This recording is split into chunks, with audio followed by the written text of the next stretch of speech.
everyone, this is Boricua Binks and welcome back to Let's Play Seduce Me to the Demon War. In the last episode, we had a long battle to watch. First, it was Diana versus the Demon Lord, where she killed him, but it was also because she was under the control of the angel who helped her kill him. And then after that, we had to fight Diana, but it was mostly James versus Diana slash the angel. And he was gonna kill her, but luckily we were able to tell him, no, don't do it. Um, but then in the end, the angel came out of Diana, and there was another long fight with James and Diana fighting against the angel. But luckily, the angel is now in hell, where he belongs. Alright, so let's continue on. I think this should be the last episode of this route. So I'm very intrigued to see what's going to happen next. Hopefully Diana's not going to die, because she did get stabbed. Okay. This entire situation became a chaotic mess. James forced the Angel of Fate into a pit of hell. Did this mean that James was free? What about the angel? Too many questions rang in my head, but stopped as James landed beside me and knelt down to me, lifting my chin and making me look up at him. He looked worn out, panting for air from the experience, but still had a kind smile. It was so satisfying, feeling James with me. I had barely noticed the black scar on his chest vanish from his skin. Oh yay, I'm so glad that's gone. As I became lost in his eyes in relief. It's over now. I could only nod, feeling the slow growth of elation trickle into my chest as I looked up at James. He was alive. We were still together, and the angel was gone. If it wasn't over, I was sure that other angels would have come at us. I wrapped my arms around James, relieved that everything was over and we were at peace at last. Diana, however, let out a pained gasp from where she had fallen, gripping the open wound on her stomach and panting. James and I looked over in surprise as Diana began coughing out blood and calling out, Settle! "Oh yes, save her!" On her command, a burst of white light emerged in front of her body before revealing her half-angel guard, looking around him at the new surroundings and locking his sights down at his fallen mistress. Sayer! Quickly, Seto dropped to his knees and placed his hand over her wound while he wrapped an arm around her shoulders and back. Diana winced and continued to pant for air, gritting her teeth. What happened? Who did? Shut up and heal me. Seto nodded in quick obedience before muttering to himself and closing his eyes. White energy flowed through his hands and into Diana's wound. To my astonishment, the wound slowly began to close and zip together like it was never there. Oh, thank goodness. So she's fine. As Diana let out a sigh, she closed her eyes and relaxed into Seto's arm, laying her head against his upper arm. Seto let out a breath of relief as well, moving his hand beneath Diana's knees and lifting her up bridal style. Aw, they're a cute couple.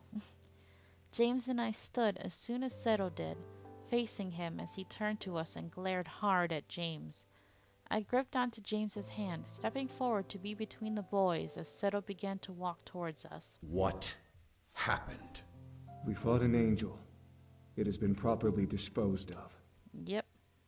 And James did not kill her, so be quiet. I'm sure it would have been very bad if he had killed her. I mean, yeah, he probably could have said, I had no choice, or, hey, I didn't even kill her, it was the demon lord or the angel, but, yeah, I'm glad we didn't kill her. The air in the room once again chilled as Seto kept his stare on my husband, a faint white glow surrounding his body. It faded, however, at his mistress's voice. Settle. Seto looked down to see Diana looking up at him and bringing a hand up to his cheek. The tension in his eyes faded at the sight and feel of her actions, making me release the fearful breath I was holding in. Without another word against my incubus, Seto turned and walked around me and James. As he reached the door, however, he turned his head towards us. It would seem that your destiny has been broken. Well done. Yay! How do you know this? Zero didn't speak again before leaving us alone. James and I watched him leave before relaxing into each other's arms with me laying my head on James's shoulder. I could only remember Sero's words as he vanished into the dark of the castle hall.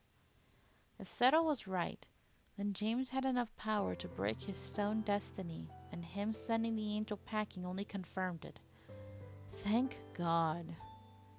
It's over. Yes, it is.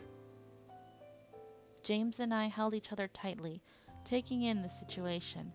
The war was over. The angel hunt for James was apparently over. We were safe now, and we could go home. All we could do now was let out a sigh and cherish the silence that followed. We would go home soon. It was over. The war was finally over. As the smoke cleared, we were victorious. The soldiers left standing were the ones to cheer in victory.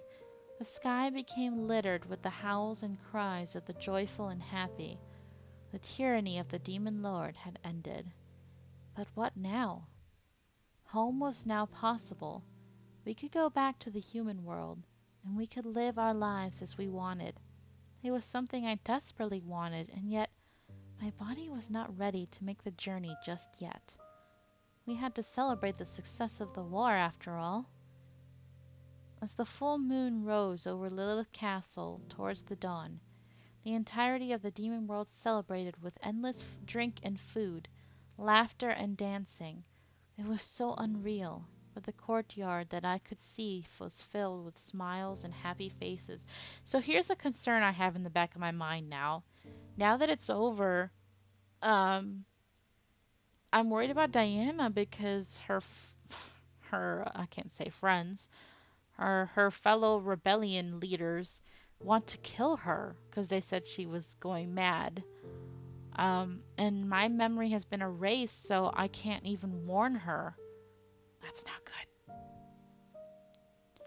We had stayed for one more night, traveling back to Lilith Castle to rest and return home as healthy as we could be.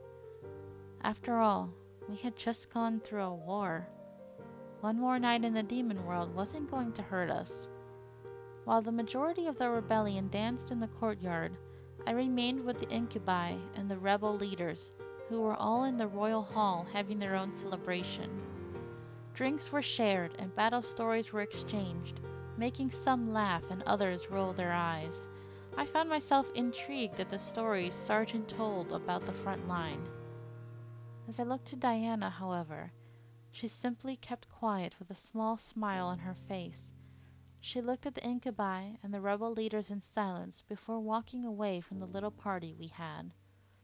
As if she knew I was staring at her, Diana looked over at me and slightly gestured with her head to follow her. Okay, I don't mind following you. I followed, curious as to where she was going. I made sure to remain quiet as I separated from the rest of the group and followed her out of the room into the hall. The entire journey, Diana didn't speak a word. Even Seto didn't follow her, most likely being told that she wanted to speak to me alone. Please let my memory come back so I can warn her. Diana led me through the castle, up a couple sets of stairs, into what looked to be a royal bedroom with a balcony. Was this a guest room? It was untouched, and I could smell the very faint scent of dust. Why did she bring me here? Oh, that looks almost the same as the first game. Except she looks different. Diana stepped into the room, using her magic to ignite the candelabras and air out the room by opening the balcony window. Before I could ask, however, Diana finally spoke up. I have to thank you, dear, For what? for aiding us in this war. We've been fighting the Demon Lord for so long. We thought the war would never end. As terrible as the circumstance was, if you hadn't been summoned here, we probably would have still been fighting now. Diana walked to the balcony and leaned against the railing, staring into the dark night sky. The light from the room illuminated her form as she gazed at the stars. Despite the situation around us, the air seemed calm with the faint echo of the celebrations whispering through the night. I walked over and stood beside her, leaning against the balcony, and looked at Diana as she smiled and let out a chuckle. To be very honest, I didn't expect to ever see you again. After I took your energy that night, I vowed to never deal with humans again. No clairvoyance could have told me about you coming into play in this war. I wasn't exactly counting on coming here. It was good to see you again, though. I still don't want to be here, but at least I got to help bring peace here. I'll go with the last one. Or well, we're pretty much gonna be friends now, right? We're like BFFs. So it was good to see you again, though. Diana stared wide-eyed at me, a small form of a blush on her cheeks. What? It was true?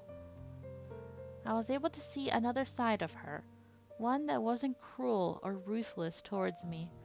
I guessed it was the real her, and I was happy to find out that she wasn't a terrible person after all.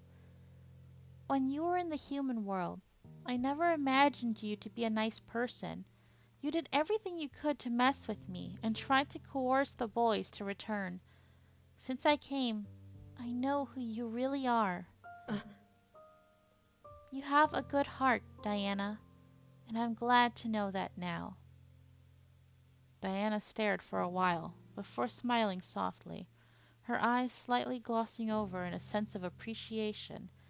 She almost looked like a little girl for half of a second, her face so full of innocence. And you do as well, my friend. Yay, she called me a friend.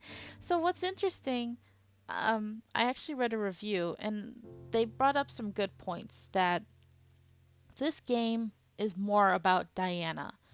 And it makes sense because if you think about it, we already have our backstory. We already had our love story in the first game. And even though I was kind of sad that I lost a little bit of that whole thing with James, we still had enough time to have a little bit of fluff. We had, they had sex. And we still had us as the main character, and James was an important role in here too. But focusing on Diana as well, giving us a nice friendship, it just was really great character development, and I really enjoyed the world building that they did in this game, and I really would like another game, honestly. But I know there's so many other options and decisions I have to make and other routes that I hope to learn even more about everybody else. But Diana is a very intriguing character. So I'm totally okay with how everything has turned out, and I'm very happy that they're focusing on a female friendship in this game. Because even though we're playing about, it's like a romance thing, as long as you have romance plus a storyline that's good and substantial, then I'm fine with it. Diana turned her body to me and held her hand out towards me. I smiled back and took her hand, gently shaking it before pulling her to me, surprising her. I wanted to hug her, so I did. I wrapped my arms around her body and felt her very slowly relax into my embrace.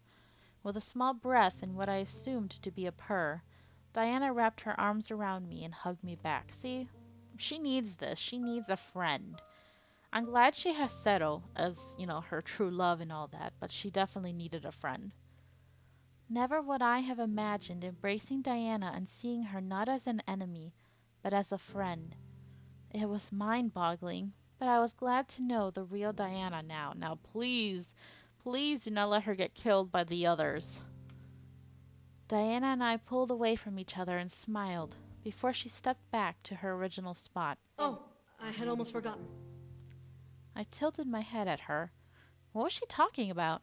Diana lifted one of her hands towards the sky and waved her hand through the air, making a soft purple mist glow around her fingers. Within seconds, the mist morphed and formed itself into a lavender-colored lily. Okay, she did mention a flower. resting peacefully between Diana's fingers. She brought it down and presented it to me with a kind gaze. A gift, my dear. A gift? I slowly took the flower out of Diana's hands and inspected it visually. It was light, but I could feel a soft glow of magic emanating from the stem and petals. The bloom reminded me of a human world lily, but something about it seemed otherworldly. A flower known only to demons of Lilith. We call it the Flower of Lilith, because these flowers were said to have been created when Lilith first appeared in the abyssal plains. I stared at Diana, not understanding why she was giving me such a gift. She chuckled at my confusion and leaned against the railing, continuing her explanation. It is also a flower we succubi use when we marry. Aw, that's nice. Use? What do you mean? Diana chuckled again before she gently took the flower from my hands and tucked it behind my ear. As it settled against my ear, I felt mist circle my head and form into a flower crown of lavender lilies. The way Diana looked at me made me feel like I was in my bridal wear already. A human you may be, but Lilith would have been proud to see you marrying one of her own.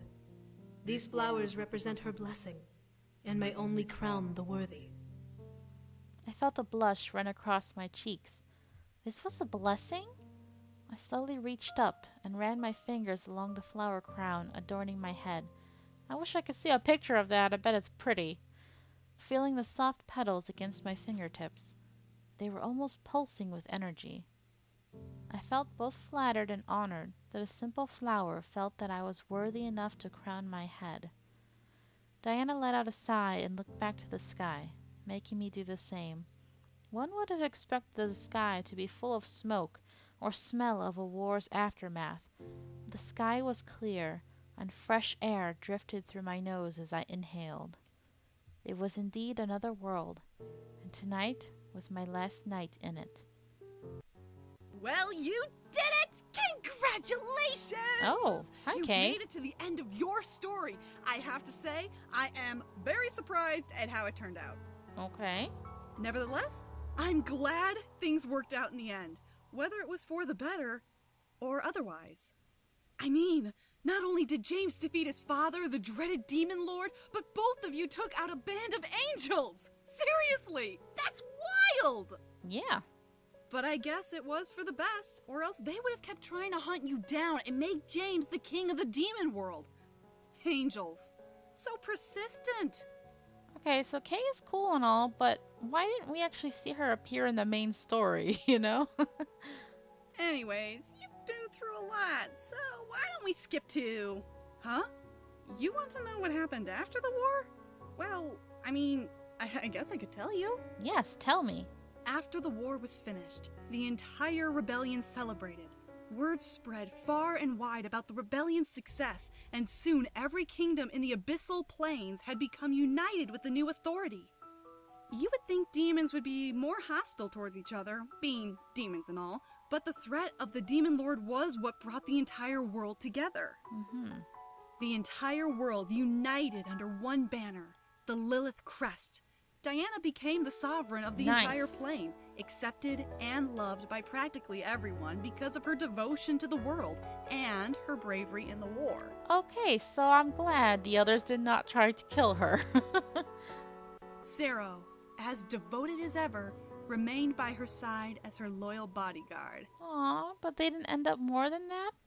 Diana became one of the most beloved rulers in all of Demon World history. Her natural heart of gold led her to lead the world to a prosperous future, one filled with peace and happiness. Nice. The other rebel leaders supported her, eventually changing the caste system of the world and slowly working their way towards a plane as equal and peaceful as it could be. Okay. Diana had her suspicions, of course, as any monarch would, but if they had any sort of bad thoughts about her before, they certainly didn't during the recreation of the world. Alright, that's good. And I believe that is everything that happened after, well, except for your story anyway. Okay. James and you returned home and prepared once again for your marriage. Everything was taken care of before he found you, so no one knew the wiser. Okay. Huh? How do I know? Well, I have my ways. Maybe you should check it out. Yes, let me see the wedding dress. Let me see it.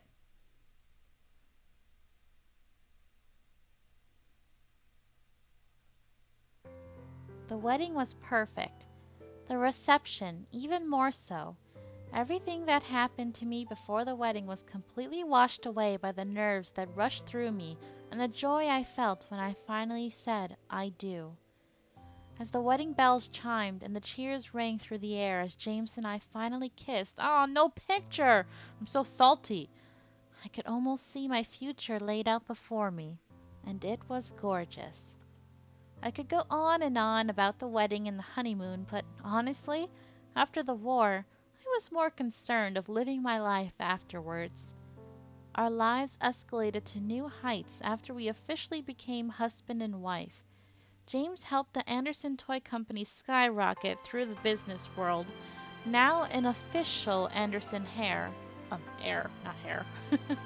I stood beside him, aiding him in every way possible. As for me, I began to go through my own success in life, dedicated myself to becoming exactly what I wanted to be. After all, my husband was the CEO. Nothing was barred from me. If I put in the same amount of work in as I did in the demon world, then I was going to be okay. However, there was never a day that went by that I didn't think about what was happening in the abyssal plains. It was a heavy chapter of my life, one that tested the love between me and James. The memory of the angels that chased after us would always run shivers down my spine, reminding me that at any moment an angel could lash out at us once more. Still, I was confident that we would get through it and stay together no matter what came our way. Demon, devil, angel, it didn't matter to us. We were unstoppable together. The faint memory of my own powers slightly tingled through me every time I grew confident, eagerly reminding me that I had strength of my own. I would never let anyone come between me and James ever again. The slow settling of it all rumbled in my mind as I laid in bed, holding James close to me.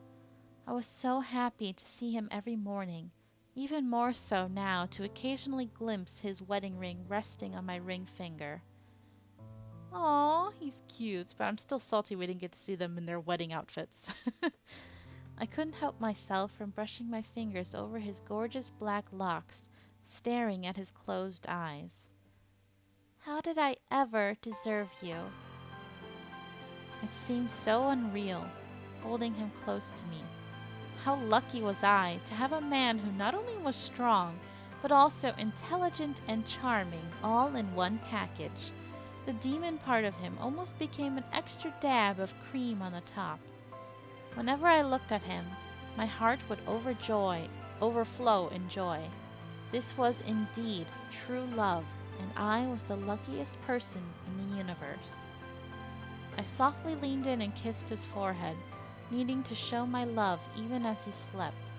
He protected me with his arms around me, and I would show him my gratitude for as long as we were together. My kiss, however, slowly made James begin to stir in my arms. I gasped a bit before giggling, seeing his eyes slowly flutter open. The sight of his tired, whiskey-colored eyes made my heart do giddy flips, knowing that they would always look at me out of love. Good morning!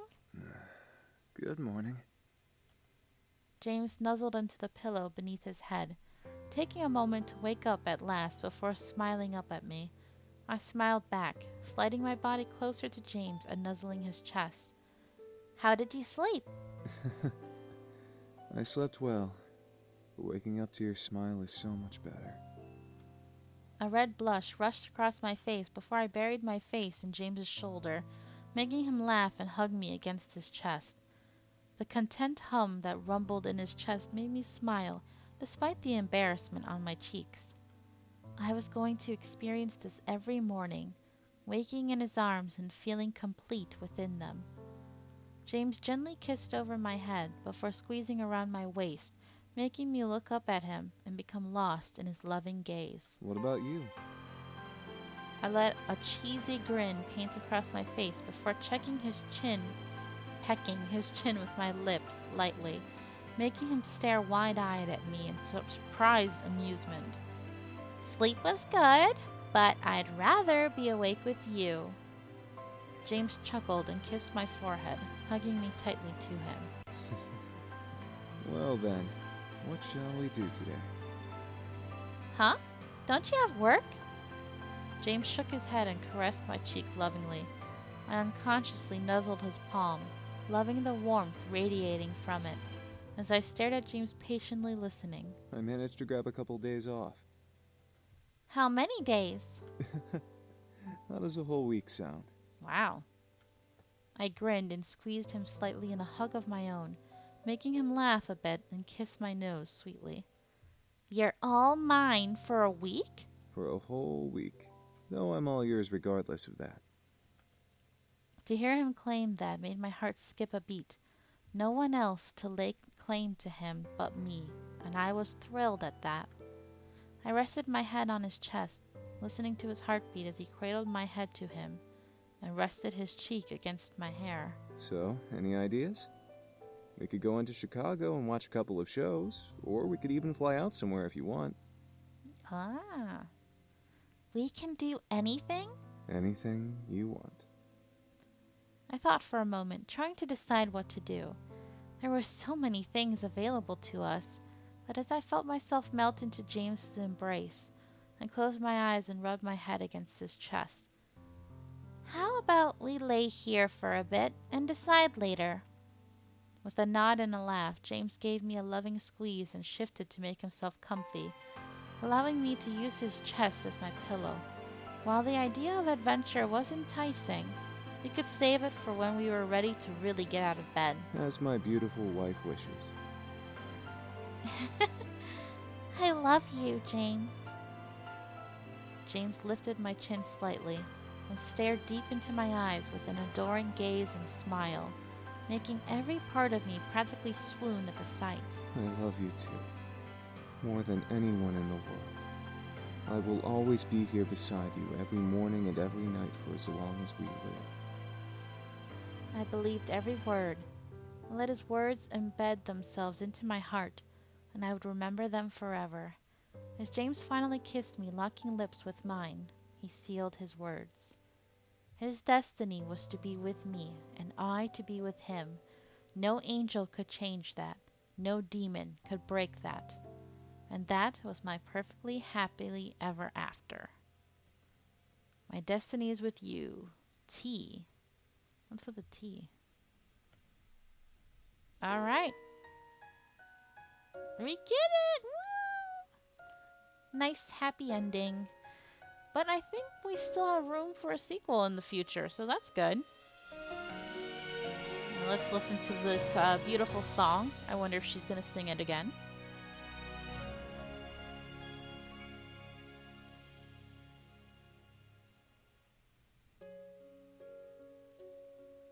This was a really great game. I really enjoyed it.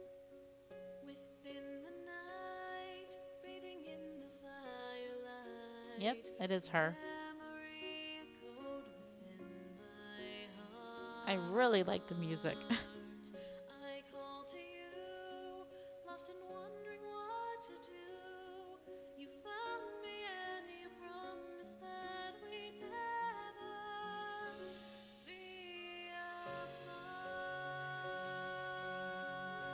Bradley Gareth, the one who does the voice of James. Ooh, I love his voice.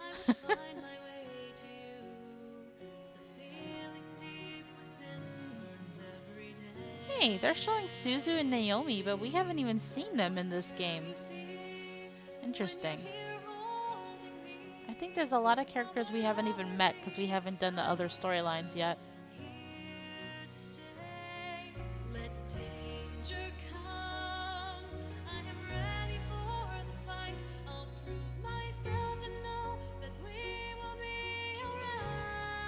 Pretty voice.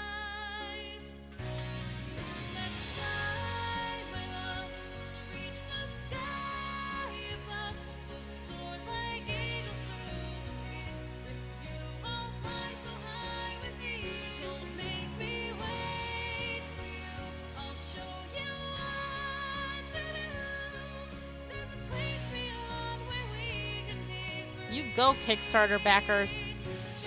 Thank you so much. Oh, look at all those Emilys.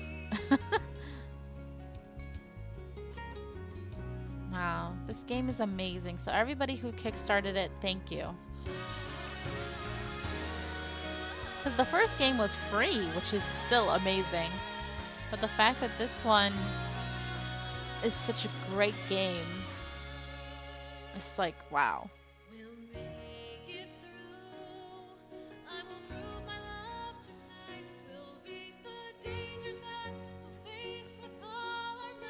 A lot of Sarahs.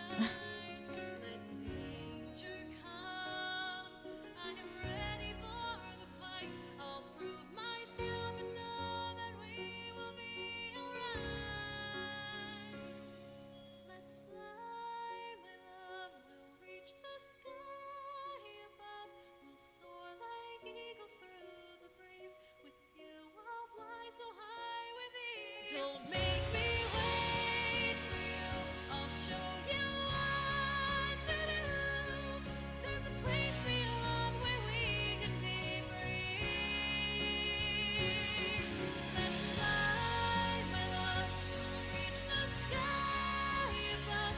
We'll soar like eagles through the breeze. With you, I'll fly so high with ease. Don't make me wait for you.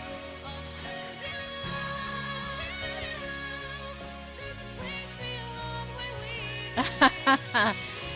They had this in the other game too. Barb Dicks, Crab Nipples, and Richard's Pickles. Again, please just do not ask, okay?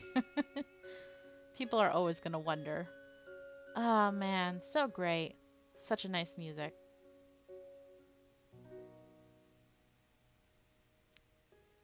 I applaud you, Miss Michaela Laws. I follow her on YouTube. She's pretty cool. The end? Question mark. See? There has to be another game. There has to. Okay, my destiny is with you. So that is it, you guys, for the James route. I am definitely going to play another route in the next episode. This LP is not over yet. Might take a little break though. I've been recording it nonstop for the past 2 days. But anyway, I hope you guys enjoyed this. I really love this game, and I can't wait to see what's gonna happen next. So, until next time, have a nice day. Bye!